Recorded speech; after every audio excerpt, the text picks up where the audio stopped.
Dr. Wondertainment is what happens when Willy Wonka is institutionalized for crimes against causality and decides to manufacture trauma. Instead of chocolate, you ever open a toy box and find a plushie that teaches you about mortality. Know then you've never met this smiling, ambiguously real, disturbingly chipper monster who pumps out products that would make even Stephen King throw up his typewriter. Each product has all the whimsy of a birthday party and all the existential terror of realizing your soul might have been sold for a bubble. No one knows if Dr. Wondertainment is a person, a collective, or an idea possessed by cursed marketing interns. One SCP toy turns your bloodstream into soap, another makes your dog understand capitalism and cry. His interns are probably gummy bears filled with uranium and ambition. His board meetings are likely held in a dimension where joy is currency and every pitch ends with a child losing their parents to interdimensional tax evasion. This isn't a toy maker, it's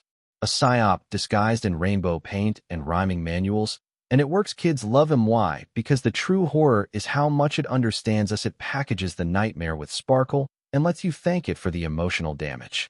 Have you ever looked at a meat grinder and thought, what if this was my office? Welcome to the factory, a place where supply chains meet spiritual annihilation. It's not a building, it's a cancer in the shape of industry. It's what happens when capitalism goes full Lovecraft and decides ethics are optional. If you are hitting quarterly growth, nobody manages the factory. It manages you. You get absorbed. Body, soul, and middle management. Ambitions. Employees disappear into steam vents. Children are raw materials. Paperwork is written in blood and shredded dreams. You can't unionize because the union reps were melted down and repurposed into staplers that whisper your worst memories. The cafeteria serves hope reduction soup, and the vending machines take bones. The whole thing is a giant metaphor wearing the skin of a workplace, just industrial enough to be believable, just horrific enough to feel too real. And the worst part, people still apply for internships there.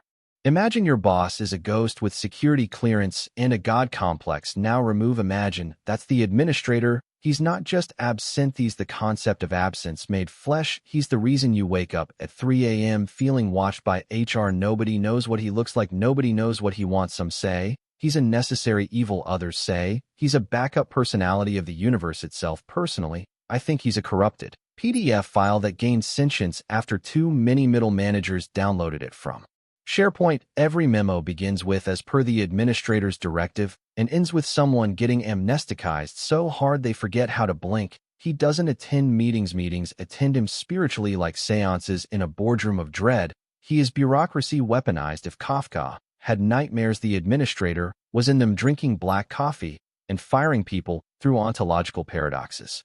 You ever seen something so holy it gives you anxiety? Diarrhea. That's the gate guardian. It's not even a monster, it's what monsters are afraid of. It guards the literal gate to Eden like a divine bouncer who eats sin for breakfast and radiates Old Testament PTSD. It's 100 feet tall and on fire and carrying a sword that sings in frequencies that make your soul want to evacuate your body. Like a bad Airbnb, you don't approach it, you fail to exist in its proximity. Looking at it turns you into abstract regret.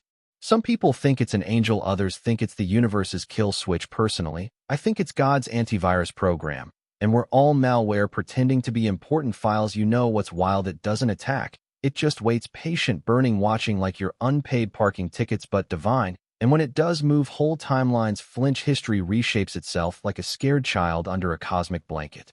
SCP-173 is proof that fear doesn't need logic, it just needs timing. You blink, you die. That's it, that's the rule. Like a murderous toddler built out of concrete rage and a need for attention. It doesn't walk, it twitches, it doesn't breathe. It waits like the world's most patient serial killer, frozen mid-lunge, itching for your spinal cord like it owes it money. Everyone remembers their first time meeting 173. It's always the same fluorescent lights, a dirty cell, a feeling that something is fundamentally wrong in the shape of the room. You blink once, and suddenly the walls are closer. Blink twice, you're a Picasso painting. This thing has zero lore. It doesn't need it. It's pure behavioral terror, like the universe coded a bug in reality and decided to make it a sculpture. It's the original SCP, the protofear, the reason people started triple-checking their closets and blinking like panicked Morse code operators. There's no tragic backstory, no deep metaphor, just blink, snap, scream, reset. It's not complicated, it's worse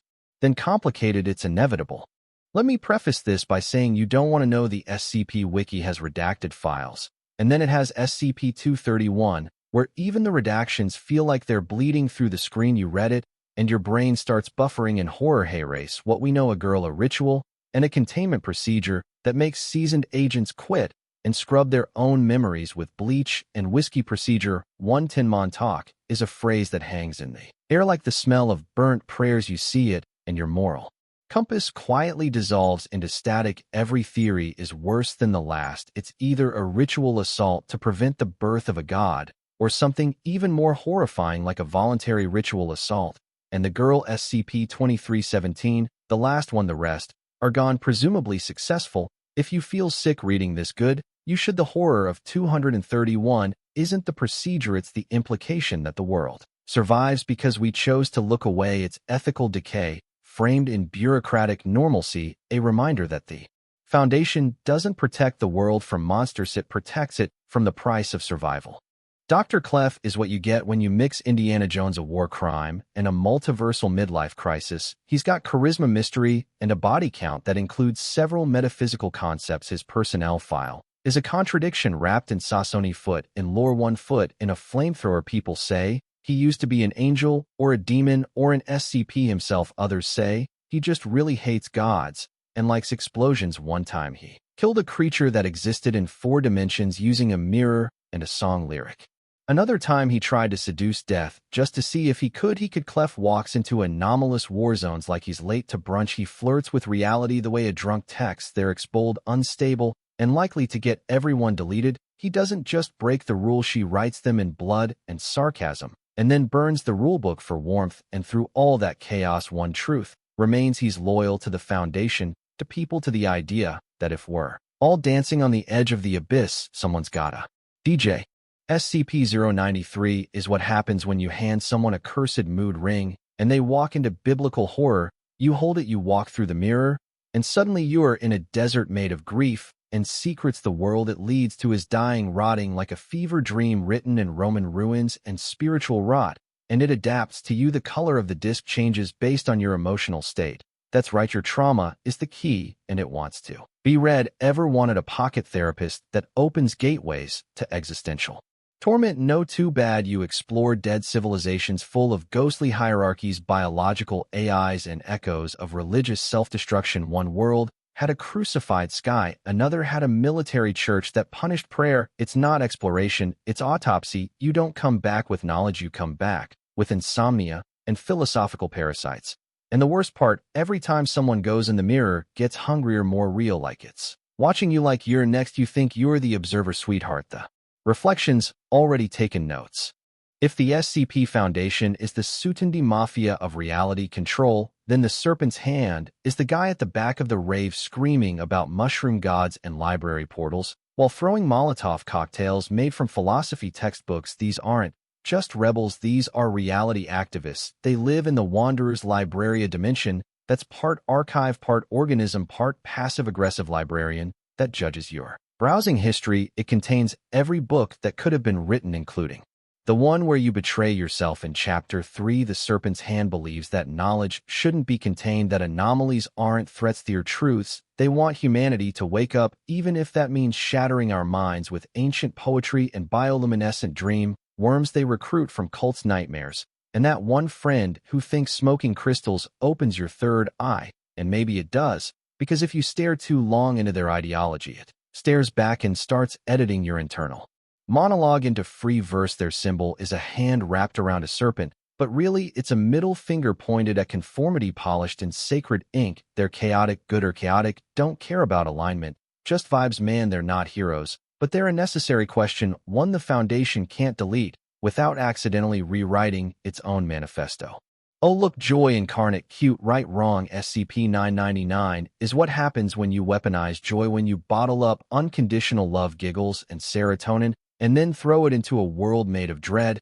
It's not a mascot, it's a biochemical nuke of happiness, a literal gelatinous antidepressant that hugs you so hard you forget your trauma temporarily. It's orange, it giggles, it smells like peanut butter and fresh laundry, and the last time you felt okay. And hey, race the kicker, it might be the only thing that can defeat SCP-682 The Indestructible Death Lizard from Hell. Because no matter how many times 682 tries to obliterate 999, it laughs, it tickles him, and he laughs back. That's right, the universe's angriest monster giggles like a drunk uncle getting poked in the ribs, and he hates it, because 999 is everything 682 can't but pure unfiltered light in a world of shadows, and that hurts more than claws ever could. But hey, erase the dark part. What if that joy isn't natural? What if it's suppressing the pain? What if the real SCP isn't the blob, but what it's protecting us from feeling? Think about it. Then hug it, you'll feel better probably.